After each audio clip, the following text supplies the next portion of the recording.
Happiness is a choice you make daily. একসময় এক রাজ্য একজন ধনী ব্যবসায়ী বাস করতেন।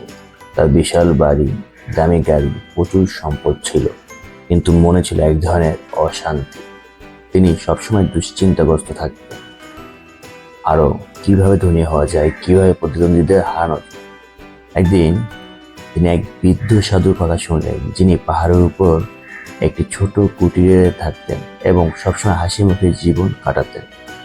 কৌতূহলবশত ব্যবসায়ী তার কাছে গেলেন এবং বললেন, গুরুজি, আপনার কাছে কিছু নেই অথচ আপনি এত সুখী। আমি এত ধনী হয়েও কেন অশান্তিতে? বৃদ্ধ সাধু মৃদু হেসে বললেন, সুখ সম্পদে নয়, মনের অবস্থায় লুকিয়ে আছে। তুমি প্রতিদিন কিভাবে জীবনকে দেখবে সেটাই ঠিক করে দেবে তুমি সুখী হবে না কি দুঃখী।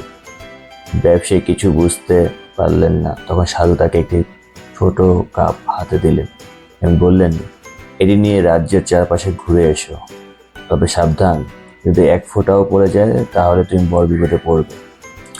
ব্যবসায়ী কাপ হাতে বের হলেন। তিনি হাঁটলেন ধীরে ধীরে, প্রতিটি ধাপ মেপে ফেললেন, কারণ তিনি কাপ থেকে এক ফোঁটাও পড়তে দিতে চাননি।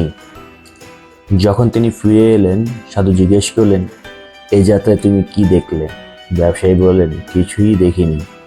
আমার পুরো মনোযোগ ছিল কাপের পানিতে, যাতে এক ফোঁটাও পড়ে না যায়। সাধু মৃদু হাসলেন, ঠিক এভাবেই তুমি তোমার জীবনে কাটাও।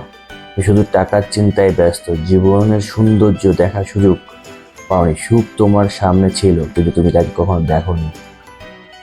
সেদিন ব্যবসায়ী বুঝতে পারলেন, সুখ কোনো বড় কিছু নয়, বরং প্রতিদিন ছোট ছোট মুহূর্তের মধ্যেই লুকিয়ে থাকে। তিনি সিদ্ধান্ত নিলেন প্রতিদিন আনন্দ খুঁজে বের করবেন, জীবন উপভোগ করবেন। The moral of the story, সুখ সম্পদে নয়, দৃষ্টিভঙ্গিতে। প্রতিদিন সুখ বেছে নেওয়া আমাদের নিজের হাতেই রয়েছে।